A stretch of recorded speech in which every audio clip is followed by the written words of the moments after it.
Nood sa SMNI, si Franco and Jade nasa studio. Yes. Magandang hapon po sa inyo dyan. Yes, Kong, nandito po tayo ngayon. Ano po ang nangyayari dito ngayon at ano po ang sinusuportahan natin? Well, kanina nga, nakita natin yung grupo, pinapangunahan ni Atty. GB Bondoc. Ino-organize na nila at ang dami natin mga tao nandito, plus yung mga kaibigan natin sa media. Palagay ko, itong oras na ito, magdadagsa siguro mga 3, magdadami na. Noong una, alam mo, Boss Dada, panawagan, accountability, transparency, justice. Pero para sa akin, makatapos yung saldi ko, malinaw eh. Talagang dapat managot ang presidente. Kailangan ipaliwanag niya, siya ang accountable. Nung una nito, ang sinasabi ko madalas sa interview, na imbestigahan nila si Speaker Martin, imbestigahan nila si Saldico, maging yung mga tao ni Saldico para makita saan napupunta yung pera. Ngayon si Saldico lang nagsalita eh. So medyo, Boss Dada, ibang usapan to. Malinaw sa akin ang isyong to, ang Pangulong Presidente Marcos, Bongbong Marcos, ang kailangan siya magpaliwanag dahil itong problemang to, mukhang siya ang mastermind. Pero Kong, sinasabi po nila na kasama daw kayo sa listahan ng mga destabilizers ng gobyerno. Tapos nananawagan po kayo ng pagbibitiw ng mga nasa gobyerno. Ano pong masasabi nyo doon? Una, Boss Dada, kahit anong tingnan nila lahat ng interview ko, hindi ako nananawagan ng resignation. Ang panawagan ko, imbestigahan nila ng tama. Huwag nilang gawin yung script nila ayon sa kagustuhan nila kung sino lang dapat ang makulong, kung sino lang dapat ang kasuhan. Ngayon, ang panawagan ko talaga, mag-resign ng Pangulo. Matapos ituro ni Saldico na siya talaga ang kumukuha ng pera. Dahil alam mo, Boss Dada, yung issue na to, nagsimula ako na involved dahil kay Sergeant Cotesa. Si Sergeant Cotesa nung una, sinasabi niya, nagdi-deliver kami ng pera, mali-maleta, kay Speaker Martin. Ngayon, sinasabi ni Saldico, pati kay Presidente, siya nagpapadeliver. Anong ibig sabihin nito? Di ba si Saldico tao nila, chairman ng appropriations nila, sila yung magkakasama, sila yung sindikato sa nangyaring nakawan sa pondo ng gobyerno. Yun nga, pagdating naman doon kay Orly Gutesa, ang sinasabi nila si Saldico daw hindi dapat paniwalaan dahil hindi under oath. Pero si Orly Gutesa is under oath pero parang hindi pa rin nila pinapakinggan. Kasi nga, Boss Dada, gumagawa sila ng script ng sarili nila.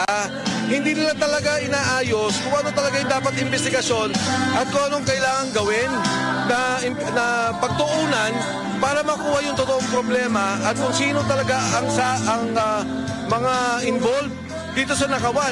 Si Gutesa, wala namang interes, hindi naman kasama sa kumuha ng pera, hindi contractor, hindi DPWH. Nung magsalita, tinitira nila.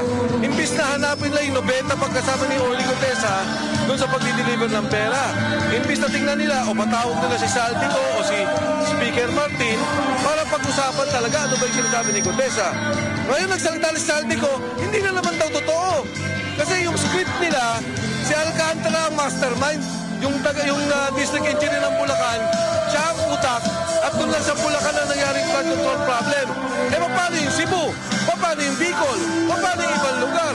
Lahat ng problema sa flood control, DPWH, DOH, DSWD, lahat yan sinausawan ng gobyerno ni Bongbong Marcos. At kasama nila dyan, si Saldico at si Speaker Martin Romualdez. Kung isa pang tanong, lumalabas na parang pinaiikot nila na ito daw si Saldico, pakawala ng mga Duterte. Ano masasabi mo naman dyan? Paano? Si Saldico, yan nga si Saldi, kaibigan ko si Saldi kaibigan ko Speaker Martin. Si BBM, tinulungan ko ng eleksyon kasama si Inday Sara, yung unit team.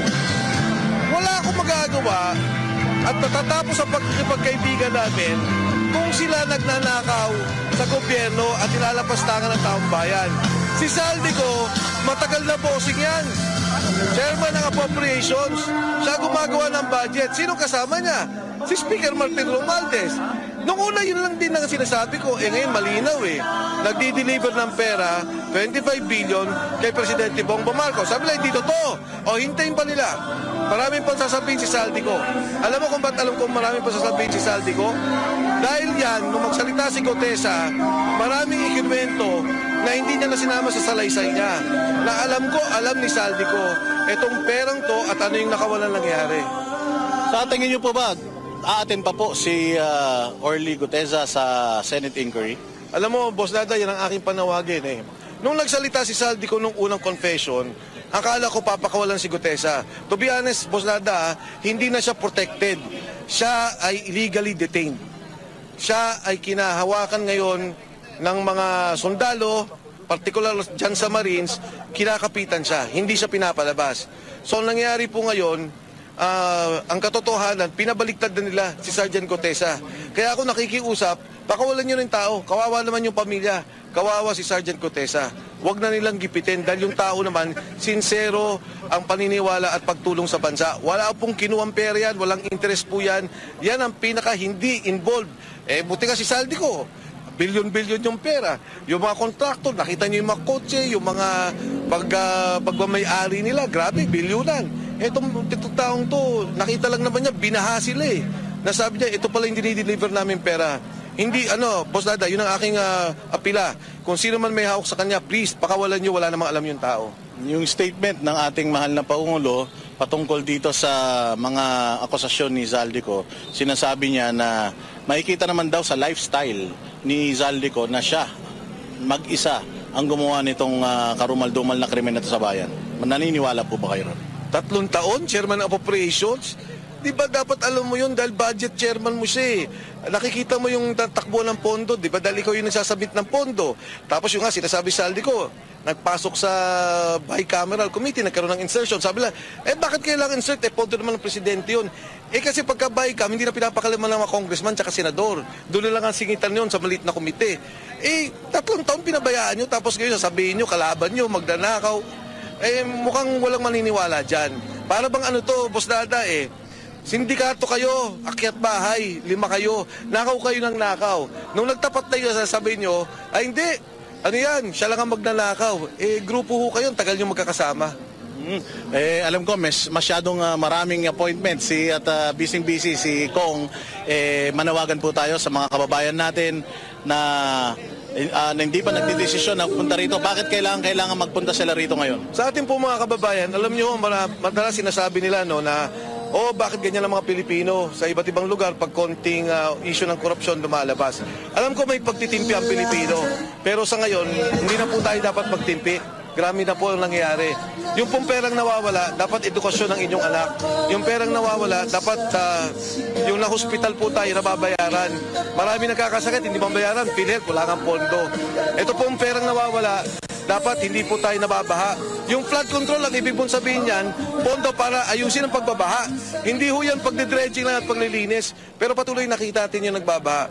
Kaya sa ating mga kababayan, naniniwala po ako na nasa puso nyo at isip nyo yung mga pangyayaring to. Samahan nyo po kami dito, magpakita po tayo dahil dapat pong itigil na po to. Tama na, sobra na.